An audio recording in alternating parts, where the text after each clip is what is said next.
G'day guys, welcome back to Beers and Breakevens, brought to you by Blue Wealth Property. They make investing in property easy for you. It has been a huge couple of days of rugby league. We're going to get stuck in and focus on the SuperCoach side of things because there has been, as we said, a lot going on and the impact on SuperCoach is going to be massive. So we're going to dive into all of that today, joined by my co-host once again, Timmy. Welcome back, mate. Good to be along, mate. It's apologies in advance to listeners, the viewers out there if I'm a bit weary this week. I've spent the last few days trying to work out who put the curse on the Kuma Stallions and didn't find a result. Walked into the studio this morning and the guru's got his Kuma Stallion voodoo doll gouging the eyes out with a little toothpick and solved that problem. So let's go. I actually asked him to hold it for me, but he couldn't put down the little violin he's been playing for the last few weeks. It's been unlucky, mate. Obviously, we were both very keen on KP last week. I said I'd wait a week. You didn't put a toe in the pool. You bombed in from the top deck. Yeah. Stinger. Yeah, it's funny because I'm normally pretty conservative with my approach to SuperCoach, and I thought, you know what, stuff it. KP at 0% ownership. Let's go hard at this top spot. But mate, it's, you know, I have had a bit of a tough run with injuries, but like KP, he's had recent concussions to him that we've seen, so there was pretty obvious risk going into that trade that I was very aware of, and I took it anyway and lasted all of about 10 minutes. So it was an enjoyable 10 minutes. It actually was a good 10 minutes, though. He looks good. I was sort of sitting there going, okay, when I get him next week, there might be a few more people that get him now. Yeah, devastating for you, though. Oh, mate, it's a part of the game, unfortunately, SuperCoach, and hopefully KP's not too bad and we see him back out on the field sooner rather than later. Yeah, and I mean, as I said to you on the weekend, I think I'd rather go down swinging, trying to get a pod to finish one, than sit around 100 playing it safe for the rest of the season. So. Yeah, exactly right, mate. There's not much difference finishing, aside from maybe a bumped up KFC voucher, finishing 10th as it is finishing 500th, really. So a bit of street cred, I guess, but we'll get to a few more pods later as well, I reckon. Unless you're below rank like 135, it's really just woeful. Anyway, I'm 134 this week off the back of my score of 1,155. Timmy, rank, score, how'd you go? Still scored well despite the KP debacle, so 1247. Had a slight rise into 357th overall. We were talking about it off air the other day, but it's funny how got you by 100. I thought, all right, we'll bridge a bit of a gap here. I only went up a little bit. You only dropped a little bit. I'm like, shows how good my knowledge of numbers is, but yeah. It was a weird week as far as scores and ranks went. You obviously, I remember when KP got injured, me thinking, okay, well, Tim's fucked. That's him done. And then as the weekend went on, I sort of went, geez, I hope I can just even up with Tim. And I went Val Holmes as my captain at the end. It was his birthday. I'm using real rugby league science there. So I went him. And you're a sentimental man. I'm a very sentimental man, yeah. And I was still 100 points behind you. And I sort of thought, geez, I'm gonna plummet here. I dropped by 30 spots. So I went up 19, I think. Yeah. So considering you scored 100 more than me and were behind me, I'm stoked with how that played out. I think I used a little get out of jail card there. We are joined once again by Matty the Water Boy. Matty, I know you said last week you're done with SuperCoach, which I found highly offensive, but I will bring you in once again. Have you looked at it, done anything? I'm looking at it now. Oh, yeah, no, I've dropped another 2,500. Yeah, 2,500 ranks. I'm on the decline. Yeah, I've been on the decline since round one. Yeah, no. Well, consistency's key. Yeah. And he's the most consistent of us by a country mile. So at least you didn't waste one of your 1,000 trades on KP. Nah, still got plenty left.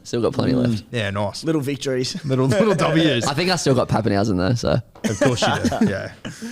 Good little smoky to have. All right, let's go through the Beers and Breakevens group. We've got Jacob, who I also believe he's leading the SuperCoach playbook as well. Yep. So very good for him. He's sitting with a rank of 4th overall, first in our group. We got Mitchell. Give him a chance. He is coming 2nd in our group, 8th overall. So 2 of the top 10 in the Beers and Breakevens group. Alex, the bearded clams, just keeps hanging in there, 15th overall. Rob, I think he dropped a little bit. He's 17th overall now, 4th in our group. And Mind at Large, Jeffrey, 32 overall and 5th in our group. 1,400 points on the weekend, the big fella. Yeah, that's a good knock, eh? Very good knock. Our top score from the weekend was 1507 from Blair. So very good knock there. Got himself into, was he ranked 415th overall? So our group's going very well. I think I'm sitting at about 26 or something in this group. So I've dropped a little bit the last few weeks. But $2,000 up for grabs there. So fingers crossed one of us can get back relevant and take that off them. But I'm getting less and less confident. I'm not going to lie. Team list this week. At the same time, not a heap, but at the same time, a fucking stack in some of these games. So we'll go through them. We've got the Manly Seagulls and the Roosters. You've all heard about this game, 7:50 Thursday night. The Manly 7 are out. Olakau'atu, Kohler, Schuster, the only really three Supercoach relevant guys out there. I know that Olakau'atu will hurt a lot of people. I think Kohler, I think I was one of the few that still had him and I was selling him this week anyway. But if you are a Josh Schuster owner, a little blessing to have him off your bench for a week because he's been an AE nightmare outside of last week where it took COVID and about 14 HIAs to make him relevant. So if you were a Schuster owner, you're pretty stoked with that? Yeah. They said there's a few little implications there. Lots of selling Olakau'atu, which I find perplexing, to be honest. Like I know I get the argument of going to say... I'm all for it for them.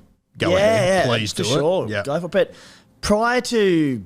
he had a poor week last week, and that was already in a depleted Manly outfit. He then misses this week. But Manly have a soft draw, and prior to last week, he had a 5-round average of 80-odd, like something really impressive, and had hardly had a bad score in about 5 or 6 weeks. Just look at him play football. Like even if his base isn't as good as the elite base back rowers, he busts tackles. He gets his attacking stats. People say, he's a bit try reliant. He scores tries because he's a gun, like really only kick out. So I can't believe people are trading him out based on missing 1 week of footy. Ignore Tim. If you want to sell him, go ahead and sell him. Please go and sell him. Joey Manu returns. Just felt the table shake. Just Qual, you okay over there? Oh, if I've ever wanted a calf to cramp up early on in a footy game, this will be it. Joey Manu. Yeah, it could be anything. We're hearing that he's going to have a bit of a roaming role. So I know a lot of people are very keen on Teddy as a VC or a captain. We'll talk about that soon. But it could be a little smoky, Manu. It's a really interesting one because... I've spoken time and time again about my love for roaming centres and how there needs to be more of it. But the Roosters have just got so many mouths to feed between Teddy, Keary, Walker running around. I like Manu roving, but particularly probably in attacking situations, that's a lot of people trying to get their hands on the ball, isn't it? So my gut feel sort of says that he will hold his shape out at centre more often than not. Maybe I'm saying this just as a very hopeful non-owner of Joey Manu.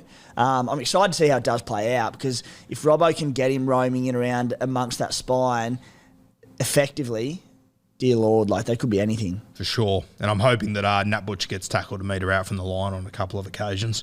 Joey Manu into dummy half just to ward it now. Friday night, we've got the Melbourne Storm and the New Zealand Warriors going head-to-head from over there at Mount Smart. Nothing really doing here with the Melbourne Storm for New Zealand. Walsh back at 1, Josh Curran back into the starting team, but one of these games that nothing overly relevant. Was there anything to you in that game? Definitely not in terms of team change or any of that. So no. Parramatta and Penrith, nothing doing at the Eels. Penrith, Jerome Luai and Critter are out. Jerome Luai is going to miss a number of weeks. You probably won't see him till finals. So his Supercoach season is done and dusted, which Luai, his ownership wouldn't have been very high, but it has a big impact on the guys around him, which we'll talk about that soon. Jennings comes in, and Sean O'Sullivan comes in there as well. Super Saturday kicks off with the Titans and the Raiders. We called for it on Monday. Aaron Clark named in the 13 jersey. Thank God. Another guy we will talk about soon because I am harder than a cat's head for Aaron Clark at the moment. I'm seriously considering him. Imagine if we said at the start of the season, quoting that. Tell me about Aaron Clark. Tell me about it. Geez, I hope you get him in. I'm obviously very brave on a Wednesday morning. Come Thursday afternoon, we'll see. For the Raiders, nothing doing there. Anything to take from their team list for you? Very little, again, at the Raids. Sharks and the Bunnies, 5:30 Saturday. Dale Finucane out for 2 to 3 weeks. So Cam McInnes, he moves into the 13, or he will move into the 13 jersey. 2 weeks, I think it was, after a mass deliberation at the judiciary. All right. I think they initially had it at 3 and then it got turned down to 2 or something. So he got found guilty and then it got turned into 2. Yeah. Something weird like that. Not in the top billion weirdest things to happen in rugby league this week. But anyway, Cam McInnes, an interesting one. I sold him last week. I was very close to not selling him, and I Kind of wish I hadn't now. Kind of wish I maybe would have sold Jazz. Might have been handy, but I don't know if I would have played Cam in the next 2 weeks anyway. Bunnies, nothing doing there. No real changes. Broncos versus Tigers. You've got Mariner making his debut for the Broncos. I think it's probably too late for guys like this as far as Supercoach goes, but I wouldn't be surprised if he holds on to this jersey until Herbie Farnworth returns. Probably a bigger one for draft players. He's been doing really well down there in Queensland Cup the last few weeks, Mariner. Well, for him to unseat Branko Lee, who's been going pretty well, and Brisbane have been winning games, shows how good he's been going. Is Herbie due back this season or not? I think he's due back very late. Hey, Matty, could you deal that for us? I think he's due back late, but Mariner, he's been doing very well in Queensland Cup. Scored 2 tries last week, had a very impressive game, broke, I think, 9 tackles, 2 tries. Tries that sort of came out of nothing too. So one to keep an eye on there for the Broncos. Nothing, Matty? All I can see is indefinite. Indefinite, yeah. Okay. Which means he'll be back at some point. Yeah. I think Mariner's got this jersey for at least probably a month, I would say. I reckon he'll be okay. Could be a handy little one then. Yeah. Free up some cash. Let's go. Sunday afternoon, we've got the Canterbury Bulldogs and the Newcastle Knights. I want to ask you a question. Barnett named on the edge. Brodie Jones at 13. I've also got no KP. Nice pick, dickhead. I don't know who that's directed at. But Jones at 13. I know a lot of people are very happy with this. Is there a world where Jones plays on the edge? We've seen him play there a number of times over the years. Is this Barnett saga makes way over? more sense that Barnett would play 13. You've also got Kurt Mann on the extended bench. So with the Knights in the form they've been showing, they could do anything with this pack. So I think the Mitchie Barnett run, you can maybe give him one more week, but as I said, he may even start at 13. Kurt Mann might come onto the extended bench and play less minutes. So, yeah, not for me. I think the Barnett saga is far from over, personally. For the Canterbury Bulldogs, Tapine's been named on the edge, which is interesting. Waddell's also been named. He got 5 weeks, I believe it was, last night, a big whack. That'll probably bring Tavita Pango Jr. onto the edge. You've also got Raymond Faitala Mariner out, so I don't think anyone would be considering these Canterbury back rowers anyway, but there's just too many question marks around. With Joe Stimson sitting on the bench too. It's a hard pass from me. The Cowboys and the Tigers are the last game of the week. Jack Bird named at centre, Moses Mbai at 1. Tyrell Sloan returns to the team at fullback. Nothing overly relevant there. For the Cowboys, though, 1 to 17 as they were from last week. Ruben Cotter, though, named on the extended bench. So good to see him return. If he plays this week, 20 minutes. Yeah, I think very limited. So, look... Cowboys versus Dragons, sorry, not Tigers. Didn't change it from last week. I can't see Cotter playing big minutes. I wouldn't be, obviously, definitely not playing him this week. A surprising amount of people did hold on to him for a long time. If he does play this week, which is every chance, would not be playing him even next week. The NRL physio had that there's pretty high aggravation rate of those hammy injuries. Yep. So I can't see him with the way the Cowboys are going that they will play him, anywhere near the minutes he got prior to getting injured for the next 3-4 weeks. So, yeah. Let's move to our Blue Wealth Hot Property Player of the Week prediction. I had an absolute Barry Crocker last week. Went with Scotty Drink, who went sub 37 or something ridiculous. Timmy tipped you off on James Tedesco, Cameron Munster, I think it was actually, and he went gangbusters. Had a really good game. This week, I'm going to go with Jerome Hughes. It might be one of the more biased picks of all time, but a good matchup. Melbourne couldn't lose 2 in a row. Then they couldn't lose 3 in a row. There wasn't a hope in hell they could lose 4 in a row. I'm here to tell you, Timmy, they will not lose 5 in a row. Hughesy bounces back with a big game. Who have you got? There's a bloke who's pretty heavy on Storm players. I hope you're right, mate. I have Brian To'o. I think we're going to get to the changes with Luai out pretty soon, but I can see Nathan Cleary getting a lot more ball, which means Brian To'o on the right edge is every chance. No Stephen Crichton either, so every chance of actually getting past the ball on the right edge. I think it bodes very well for To'o. No Luai, no Crichton. Yeah, bodes very well for him. Let us know in the comments what your prediction is for the Blue Wealth Hot Property Player of the Week for round 20. Let us know who it is. We have got Hughesy and Brian To'o this week. All right, hot topics. Let's talk about 5'8". We've got a couple of questions here from you guys that have been sending in. The ones that we picked that are relatable to 5'8", so we've moved up into this topic. What do you want to do, mate? Do you want to start with these questions, or do you want to carry it first about 5'8"? Yeah, so just firstly, it's such a hot topic this week because people are looking to move on Cody Walker with the Bunnies' tough draw on the run home, the fact that he scored really poorly last week. He's still got a bit of value there at 585k. Dylan Brown's another one. Parramatta have a pretty tough draw. People are looking to maybe move him on, which is potentially a bit of a luxury trade. But then buyers have emerged, such as Cameron Munster, who we know is potentially a must-have for the run home. Both we'll get to shortly, but Matty Burton looks a popular buy. Scotty Drinkwater, people off one or two bad weeks are looking to cull him. So 5'8" has all of a sudden become a position that's been blown wide open, and it's not helped by the fact that Melbourne have lost 4 on the trot. So I'm intrigued to see your thoughts on the position. There's obviously a few questions out there, so let's get stuck into the thoughts around it all.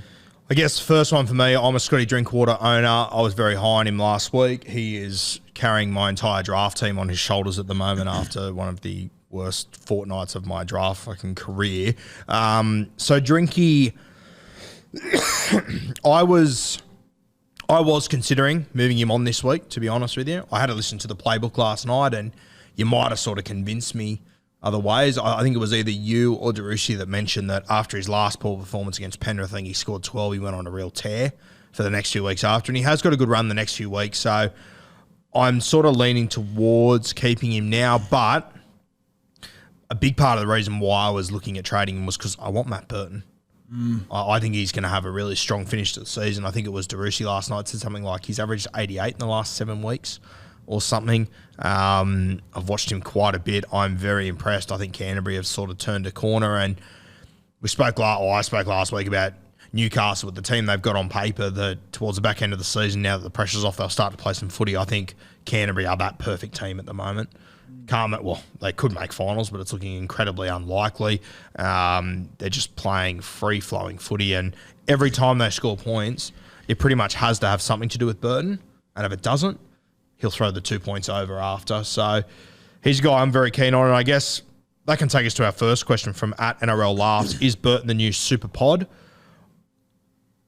I think he'll be a pod. I don't think he'll be a superpod. I think he is a little bit too popular. I think too many people are talking about him. What are your thoughts on Burton? Yeah, Burton, firstly, Drinky carrying your draft side. I'm carrying your classic side, so, mate, you don't mind a bit of a hand out there. But Burton, well, firstly on Drinky, I mean, you touched on most of my thoughts already, but as I said, after that 12 against Penrith way back when, pre-Origin, he went 119, 90, 50, 87, had 41 against the Sharks. That was without half the Cowboys side around him. So, look, I think particularly with the dual positioning, I still think he's a hold. Like, he still scares me as a non-owner. He's at low enough ownership. Matty Burton, as you said, I think it was since Mick Potter's come on board, he averaged 81. If you take out the bog game the Dogs played against them in the pool against the Sharkies, it's 88 points per game. Wow. And as you said, everything the Dogs do has Burton's paws on it, doesn't it? So, he's goal kicking. They're a resurgent side. Their run home's okay. I think Burton is a tremendous buy. Even if people do flock to him, he's still going to be pretty very low ownership. Like, people don't have enough trades to be going, or a lot of people don't have enough trades to be going your Cody Walkers to him or your Dylan Browns to him. So I think Burton's a great trade in this week. Our next question is from @Liam Collins 05. Do I antipod Munster? Have Cody Walker and Dylan Brown at the moment. Would never be brave enough to antipod Munster. I think especially with the next 2 weeks, I think you'd be very courageous. I mean, the Melbourne Storm have been going like an absolute bastard the last 2 weeks. He still scored pretty well. He obviously scored well last week. The week before, I can't remember him going terribly. I don't think you can go into the last few weeks of this season without Munster personally. What are your thoughts? Yeah, look, I wouldn't want to do it, but let's say you are top 1, 2, 300, whatever it might be, and you're sitting there thinking, right, I'm still a chance at the title, but I need to make a bold play. There's every chance that he is carrying an injury, Munster. So, if there's any aggravation there, I know it's speculative more than anything, but Melbourne have lost 4 on the trot. If they don't return to form, can Munster go low for their own home? Maybe you can. look, I wouldn't be looking to anti-pod him, but I can see the merit in it. The one I wanted to touch on there also was Cody Walker. As an owner of him, I do want to move him on to one of these sort of guys we're speaking about. I already own Cam Munster, but Cody Walker plays the Warriors next week, which really entices me. So I don't really want to play him in my team this week against the Sharkies, although I don't hate it. But I kind of want to hold on to him just for that Warriors matchup. But with a BE of 112, he's about to likely start plummeting cash. What are your thoughts on holding v selling Cody Walker before the Warriors game? I look at Cody Walker's run home, and I think he will average about 45. I don't care about the run home. I care about the Warriors game next week. Because I'd sell him after that. The South Sydney Rabbitohs, are they a team that you're confident is definitely going to slap the Warriors around? For me, I'm not. Yeah, I don't know what to think of the Rabbitohs anymore. I'm still very... I don't think the Rabbitohs know what to think of the Rabbitohs at the moment. I'm still not convinced, put it that way. I know they just beat Melbourne pretty well, but solved most sides the last month.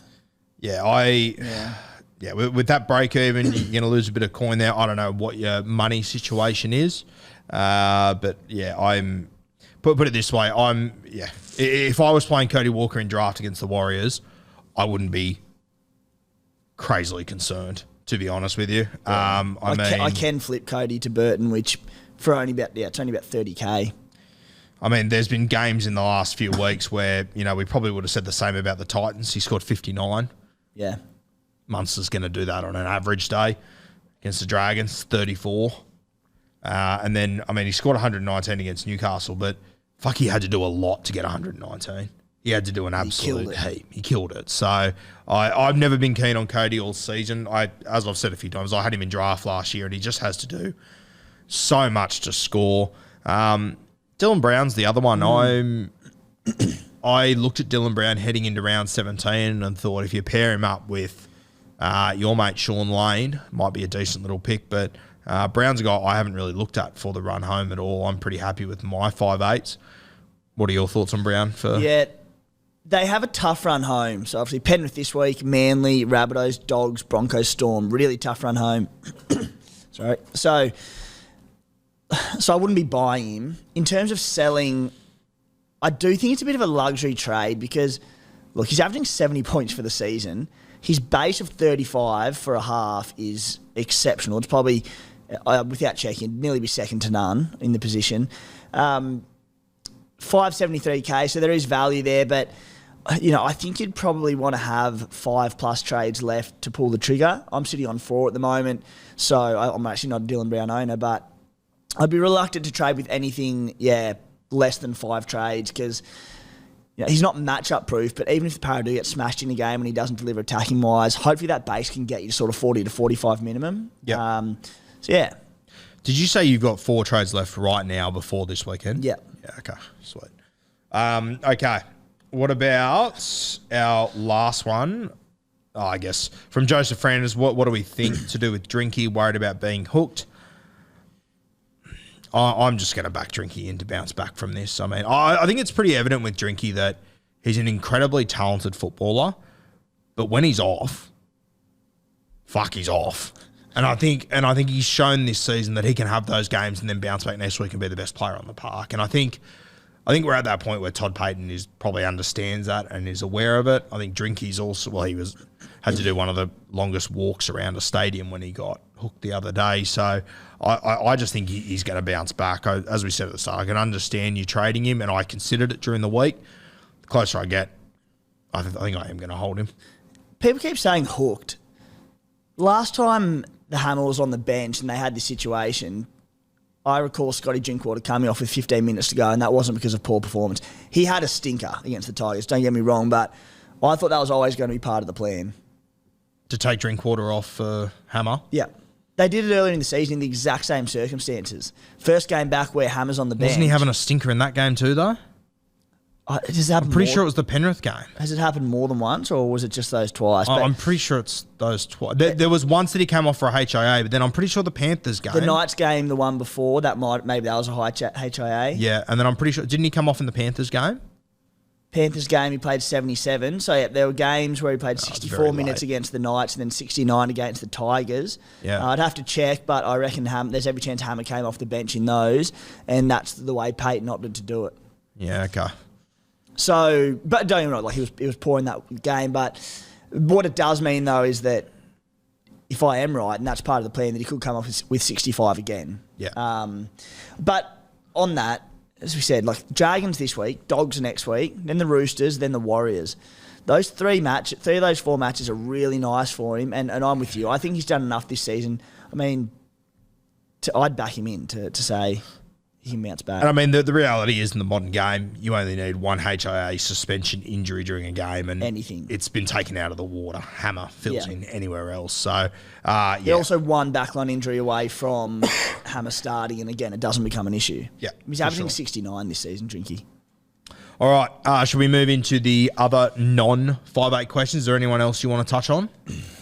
5'8", I reckon we have covered all the important ones there, mate. Yep, done and dusted. Unless you're a psycho who wants to take a gamble on Adam Dewey. But it's getting a weird amount of momentum. I'm hearing a few people that are looking at him. I can't do it. The other one I want to ask you about, Jackson Hastings.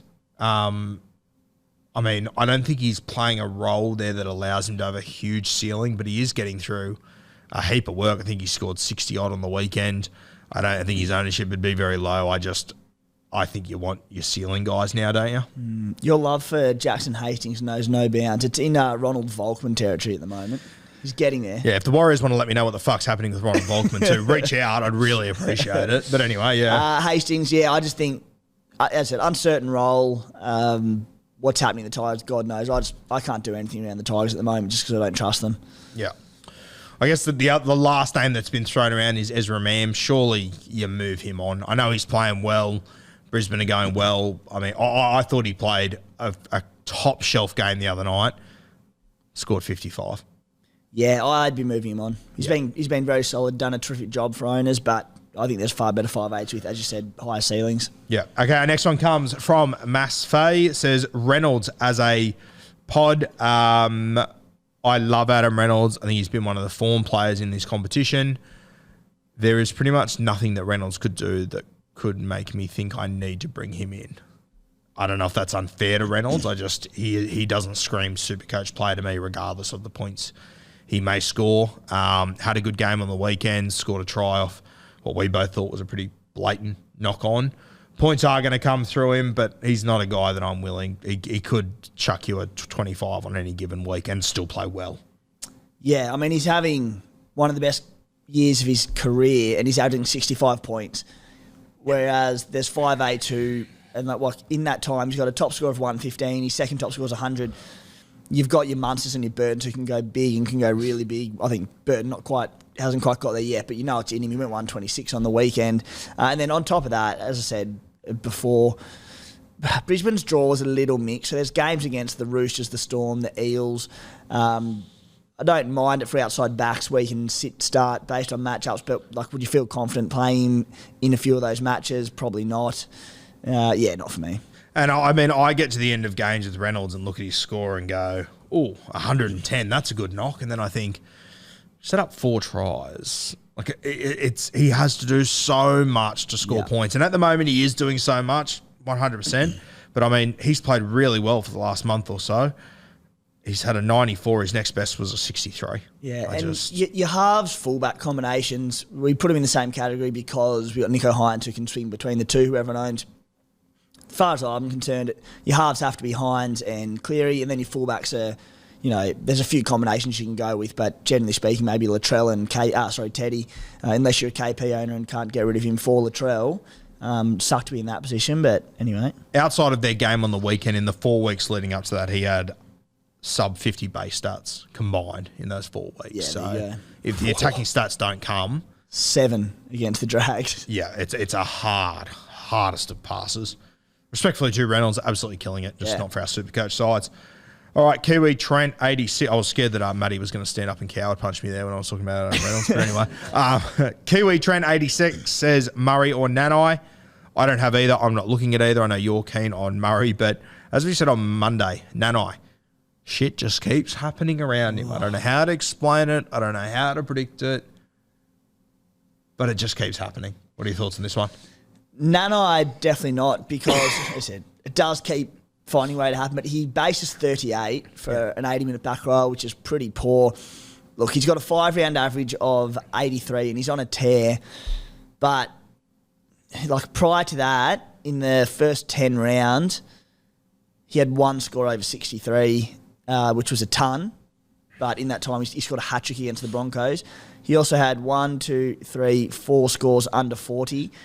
Just not for me. As I really do think he relies on those attacking stats to score well. Maybe he's in a kick-out or a Kawatu mold where he'll just keep finding them, but I'm not convinced he will. Like, it has to stop at some point, doesn't it? And, I'll say this. If you believe that it's not going to stop, go for it. Back your gut in. Yeah. I think he's scored 11 tries in the last 10 games as a back rower, and I mean, he just does it in a different way every single week. It's not for me either, but if you genuinely believe that he's going to keep doing this, get on him. Because as much as we aren't buying him, mate, is it going to shock you if we come back in 5 weeks' time, we're doing a season review and we go, well, kept scoring fucking tries?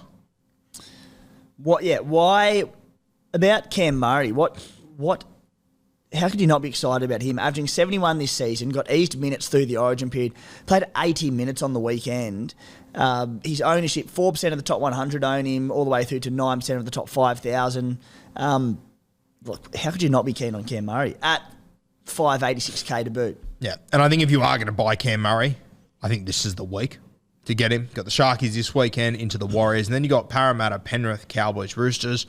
I think the one thing about South Sydney, and I might throw to Matty in a second to get his take on this, I think that they're never going to be in a spot where they're going to be able to rest this year. They're going to be playing for either a home final as a top of the bottom 8 or trying to get that second place. What are your thoughts, Matty, on the Bunnies? Will there be restings this year? No way, because if you look at the ladder, whoever come like the top five teams are all really top 4 teams. Yep. At the moment, the Storm are coming 5th. So if you come 8th and you have to play the Storm in Melbourne, South's never won there. Like, kiss your season goodbye. And then the teams under us is probably going to be Parrot and the Roosters. Like, you don't want to get Parrot at home or the Roosters. Like, you need that 6th spot or that 5th spot. You'd rather get a home final, and you want to avoid the Storm or the Broncos or Sharks or Cowboys, whoever misses out. So yeah, we're going for gold. Just quietly, Matt, mention there from the guru of a top 4 spot. Ruled him out, mate. Yeah, true, actually. I guess... Did I just say they might be playing for 2nd spot to get a home final or not? Did I not say that? I thought you meant a home final in the bottom 8. Either or. I think they're more likely to do that. I'll tell you what, there is a bit of a strange scenario this year. Do we all agree there's a world where potentially the Rabbitohs could finish 5th, the Roosters could finish 8th, and Melbourne and Parramatta could finish 6 and 7? Do we agree that's possible? Wow, yeah, true. You know that those matchups are in round 25. So Roosters play Bunnies, Parramatta play Melbourne. So you could see 2 games played 2 weeks in a row. Fuck, which would be epic. Insane. You've also got the Penrith Panthers and the Cowboys who play round 25. I doubt it, but that could also be 1 versus 4, depending on what happens over the next few weeks. In this world, you've got the Raiders in 3rd? Yeah, potentially, yeah. Quite possibly. We're going to let that slide out. That's fine. Back to it. What have you got against my boy Cam Murray? No, mate, I don't have anything against him. I just don't know if I can find a spot for him in my side. I'm pretty happy with my back rowers. He's a guy that in a week or two, if there's no more injuries and I've got enough up my sleeve, which at the moment I do, I will consider him. I'm in a position now where I've got 6 trades left. I'm going to have to bite the bullet and bring James Tedesco in this week. Have to do it, which leaves me with 5. But as I've said all season, my play, I've got 1 boost is to hold at least 3 for the last round and for restings. Try and take advantage there. So just so I've got this straight, not keen on Cam Murray.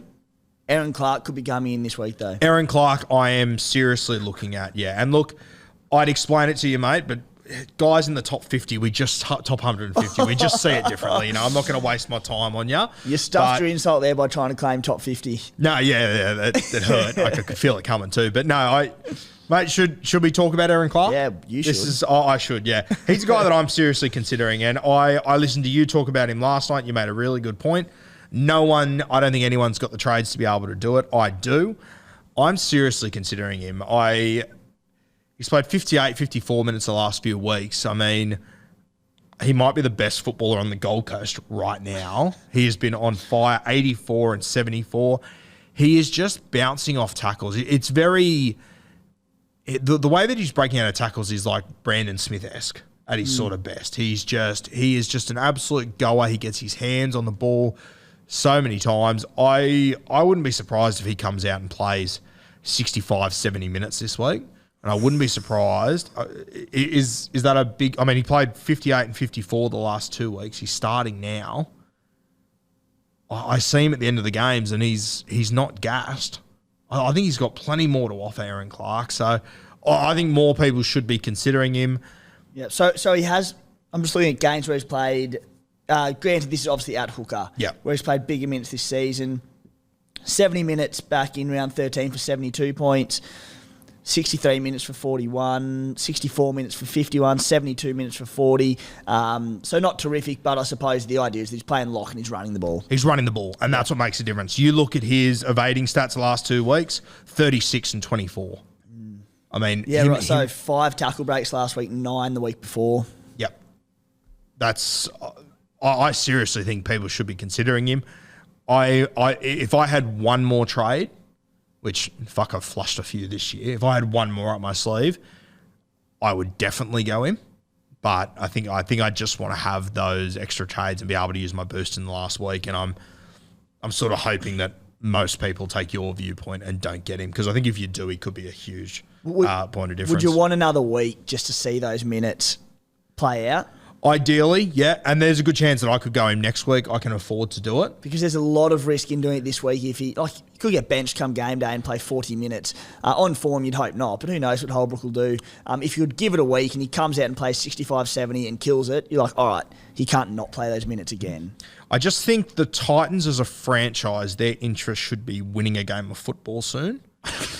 So I don't know how they can not possibly put this guy out there for big minutes. But as we said, if Aaron Clark plays 5 minutes this weekend, it wouldn't be in the top billion crazy things to happen this week in rugby league. So I am going to wait a week. I'm going to wait a while regardless. I'm not sure if I will be able to do it. But if I get through this week without any injuries and we're one step closer to the end and I've got no trades to make next week and he goes 80, which I personally think he will, he's a guy that I will seriously consider next week. So I look forward to having that conversation when he scores 80 this week. From Mark Woody, says Addo-Carr as a pod play. Spoken a lot about guys that need to do a lot to score SuperCoach points. Josh Addo-Carr is an absolute cracker. He's a fantastic player. He's unreal. What did he score on the weekend, Timmy? 110. 110. 3 tries, was it? 3 tries and a try assist. Yeah. So a lot for a little. An absolute heap for a good score, but if Brian Toto scores 1 try and has a try assist, he'll score 115 this weekend. Yeah, exactly. And then you just throw in that, as we keep saying, I love these matchup-based CT dubs on the run home, but they face the Cowboys. No way would I play. That's next week. Wouldn't be playing there. They face the Eels, Sharks, and Sea Eagles on the run home. I'd be hesitant to play him in any of those games. I think if you are going all in on Matty Burton, I can understand it more if you're going for that pairing. But even if and as I said, I was seriously considering Matt Burton this week, and I still wasn't even looking at Josh Addo-Carr. But as we say every week with these guys that we don't like, that's what makes them pod plays. If you think, like Nat I, Josh Addo-Carr is going to score a heap of tries in the run home, which he quite possibly could, back your gut feel in. We sort of already covered this one, but Casey says, Ola a sell, Ola Kawatu. I'm against it, but by all means, please go and sell him. Yeah, he's averaging 68 this season, 5-round average of 72. That's with a 29 from last week, and his rolling average. Not a chance I'll be selling him. Is Manu a must-have in the centres? I feel like we don't know the answer to this right. I still feel like you do need to have him, but I think we want to see his role as far as this roaming stuff goes this weekend. Fair? Yeah, and it's all circumstantial. Essentially, yes, he is. He's a freak playing a team that's on the up. But at $800,000 for a bloke historically at centre who's only average solid, if we're all looking, nearly everyone's looking to jump ranks substantially at this time of the season, whatever they're going for, whatever their goal is. And going for Joey Manu at high ownership at $800K is probably not the way to do that. It's a lot of pennies to pay. This one's from, I think, my burn account from last week. Life's Peachy. Stupid idea to not run Teddy for the run home. I was talking last week about anti-punting Teddy, and I'm going to be the first to say, stupid idea. Just get the guy in. Thoughts? Yeah, dumb idea. So let's go through his tackle breaks the last few weeks. 7 last week, 12 the week before that, 7 the week before that. 3, 6, 9, 6. This is a bloke who's just gone through an origin period where he's run for almost a kilometre in 3 origin games. Get him in. This is also a guy for the first time in his Roosters career who's playing for a team that is trying to make the top 8. So they're desperate. All right, rank these 3. This one comes from Jared. Latrell, Burton, Munster. So for the run home, the 3 that you need to have. I don't have 2 of these guys. I've only got Munster. I would probably go Munster. Might be controversial, but I'm going to go Burton Latrell. Oof. I'm very high on Burton. I also don't have Latrell, so I might be a little bit biased there. I just don't trust South Sydney at the moment. What would you go? Yeah, I've got Munster very narrowly ahead of Latrell just because of that bunnies draw we keep speaking about. Then Burton. Yeah, okay. From Hack Houston. I hope his name is Jack Houston because that really threw me. Anderson or Mulatalo this week. I think he means to play. Obviously, Anderson, decent little matchup for the Melbourne Storm. Scored 50 odd last week. Cronulla against South Sydney. I'm not sure which South Sydney team we're going to get, whether they keep this up or not. It'll be a tough opposition. I would probably lean towards Anderson, to be honest with you. I think he can crash over for a try, but I also think Sifatalica will be very keen to come up against South Sydney. I think he always is. So Mulatalo outside him could be a good thing. I just feel like the Melbourne Storm, there are going to be points scored there, but if both of these guys score 30 this week, I won't be surprised either. Yeah, it's an interesting question. Anderson has just risen from the dead for us. Owners could be a handy little number on their own home, although David Nofoaluma has apparently just signed with him for the rest of the season. Won't get started on that because it pisses me off a little bit. But just on the Bunnies, they're putting points on, but conceded 12 against the Storm last week, who were pretty lacklustre. Week before that, they conceded 28 to the Dogs. Week prior to that, the Knights put 28 points on them. So you imagine what the Sharkies at home can do. I like Mulatalo. Next one comes from, and I mean, just on that as well, Anderson, your Mulatalo, I think it's going to become a more and more common question as the week goes on, working out who we play, who we sit. It's going to be interesting. And next one comes from Heavenly Hands. Hevner, is Valentine Holmes a must-have? I personally think, I wouldn't say he's a must-have, but I just think the way he's playing at the moment, it'd be bold to go without him. Yeah, he's not a must-have because there are a lot of good options at both fullback and CT dub. I don't really want to talk about it because I'm 12K off going Kalen Ponga to him this week, which hurts a lot. Look, he's not a must-have just because he's playing at centre. And, I mean, I know it's only one game and I still have faith that the Cows will come back to form. I think most of us do, but they did just essentially get beaten by the Tigers. Not a must-have, but if you can get him in this week, make it happen. Okay, and next one comes from AJ 1989, Talakai for Haas. I don't mind selling Talakai. Payne Haas, though. He's one that we've never owned at any point this season. I know I haven't. I'm pretty sure you haven't as well. Great score on the weekend, was unreal. Scored a cracking try. I think he got 110 odds, so take out that try. You're looking at 70, a great score. For me, the same as what Taumalolo's doing, the same as what Tapanay's doing, the same as what Isaiah Papali's doing, all these guys in which I have in my team. I'm not looking at Haas. I'm going to get through the whole year without owning him, I think. Could bite me in the ass, but I don't mind trading Talakai. But Haas, I just don't think he's necessary, especially if you've got all those guys. And even if you've got a Max King, Canterbury Bulldogs are leaking forwards left, right and centre at the moment. I think King is going to be a 60-point guy for the run home.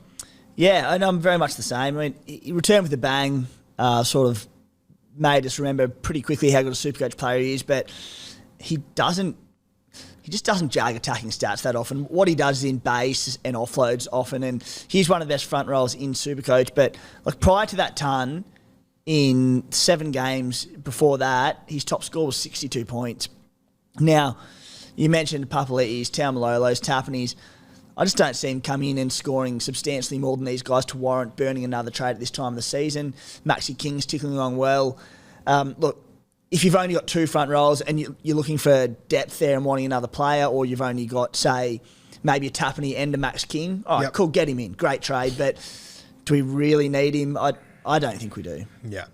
But don't get me wrong, that does make him not a very good trade in this week, but in the big picture of trying to make up ground, I'm not convinced he's the bloke to do it. Yeah, for sure. Let's have a look at one last thing that I actually forgot to mention in the 5'8s.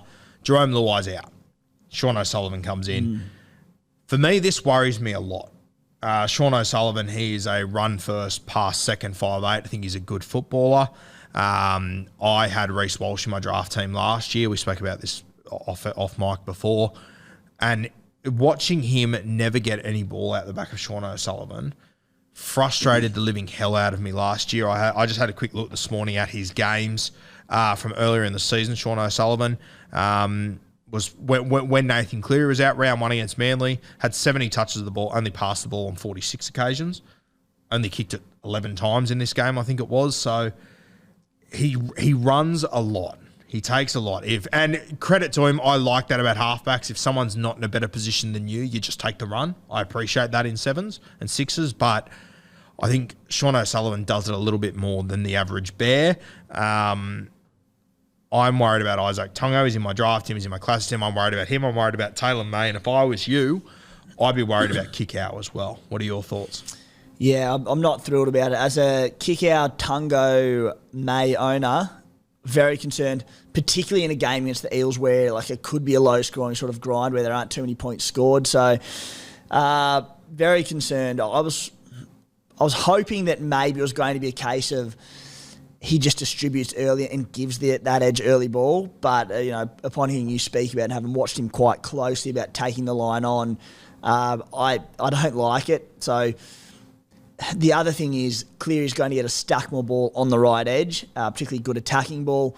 It could really limit them. And another point you made off air, for people who do own Tungo and Taylor May, if you're sitting one of them, to take words out of your mouth, Kikau often sweeps with Tungo being that lead runner, and they play out the back to Kikau, who then taps onto May. So, as you said, I think Tungo's the real loser in this situation. Also, be it Cleary or it was more often Luai, loves that face ball to Tungo as well, who runs that really good line. Is O'Sullivan going to do that? Probably not as often.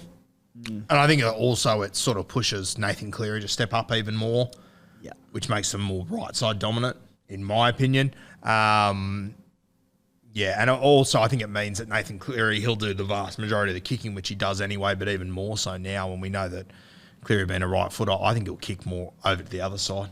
Yeah, as well. He becomes in any semi-soft game for the run home for the Panthers, which by their standards is most games, he becomes a near lock skipper because we'll see what happens this week against Parramatta, and I'm happy not to skip him this week, but yeah, he'll be even more so of an option now for Luai. I'm even seriously considering him as a skipper this week. Speaking of skippers, we dive in. Yep.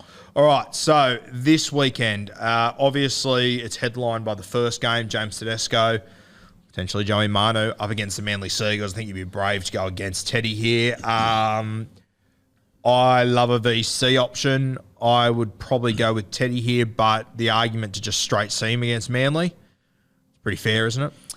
I think I'll be straight seeing Teddy at this point, and I like a skipper in the first game of the week because people have this thing in their head where you need to have that VC option just in case.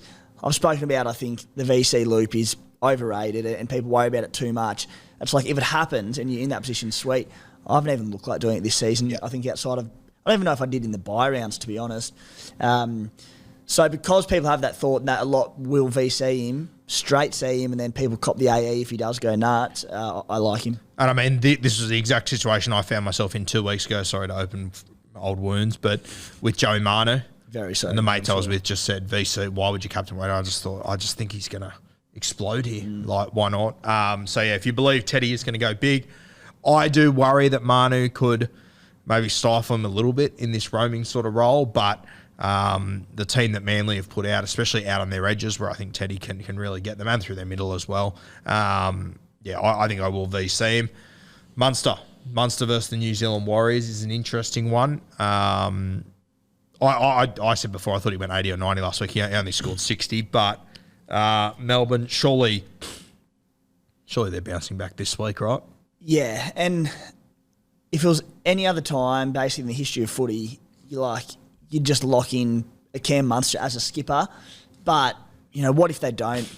What if there is something going on there that they just can't put it together? And then on top of that, I know the Warriors had their big homecoming against the Tigers a couple of weeks back, but it's their second game back at Mount Smart. They're still going to be fired up for it. Yep. Their team's actually looking all right. Their forward pack's quite strong, so I am tempted by Munster, but I think I'll look elsewhere. I think Cleary will end up being my C. I think I will VC Teddy. I think I will go Cleary. I know it's against Parramatta, but I'm not sold on the Parramatta Eels. We spoke about this on Monday, and I just think Cleary, on a poor week, a quiet week, he scores 70. If he can just come up with one attacking stat, which I'll be shocked if he doesn't find one in this game, I think he can score a scunjo there. So, do you know what he scored against Para at Panthers Stadium last time out? I don't, but that was the game they lost, wasn't it? 40 points. 40 points, yep. But I think it's just scare tactics, mate. Go for it. It certainly sounded like fucking scare tactics. But anyway, obviously being played at CommBank Stadium, good little surface there. I'm going to back Cleary in, I think. Other than that, I mean, Cowboys against the Dragons. Cowboys should win that. You could look at like a Drinky maybe or a Val. I'm sure there'll be a couple of people that might go back-to-back on Val. Let me ask you this one. If you are someone that brings in Matt Burton against Newcastle, I don't mind it. It's a punt. It's a definite punt. But if, using your scare tactics there, if Cleary does go quiet and if Teddy doesn't brain it like we expect him to, I wouldn't be shocked if we're sitting here next week saying, well, Matt Burton was the player of the week. Yeah. Yeah, I don't mind it. Again, circumstantial. If you're looking for a big pod player, you already bring him in. If you then skipper him, it doesn't matter what your rest of your team is, that is your pod for the week. Yeah, that could be huge. I think there's plenty of merit to it. Right. Mate, is there anything else to touch on this week? All covered, I think. All covered. All good. Guys, thank you for joining us once again. Make sure you go out this weekend, grab yourself a case of Bloke in a Bar, best drop in rugby league and in the country. If you want to reach out to the team at Blue Wealth Finance, you can find them on Instagram and all other social medias. Reach out to Tony and the team. They will take care of you, making investing in property easy. We're going to have Tony join us in a couple of weeks. He's a big SuperCoach nut, so looking forward to having him join the panel. I think he might bring some fireworks just quietly. Fair chance. Big Doggies fan, isn't he? So huge Doggies fan. They continue on their run. He's going to be a nightmare, I think. So, fingers crossed. I'm sure he will be a Matty Burton owner. Imagine pairing him and DeRusi up for a week. Yeah, hard pass. No, thank you. Not enough Panadol in the world for me. Thank you for joining us once again, guys. Good luck with your skippers and everything this week. Remember also, guys, on the SuperCoach playbook, you got the stats data center. Stat HQ on there, mate. Got the new data center up there with all your good tools, VC loophole calculators, price change calculators, all of DeRusi's great true player ownership stats. That on there. We've got the Halfbacks podcast with Sammy Williams, ex-Raider, ex-TAB data analyst on there as well. Dropping of a Thursday morning each week, punting plays. So if you're interested in that, check it out. Yeah, it's a cracker. It's good to have a good-looking Williams on a podcast too. Thanks for joining us, guys. We'll see you next week.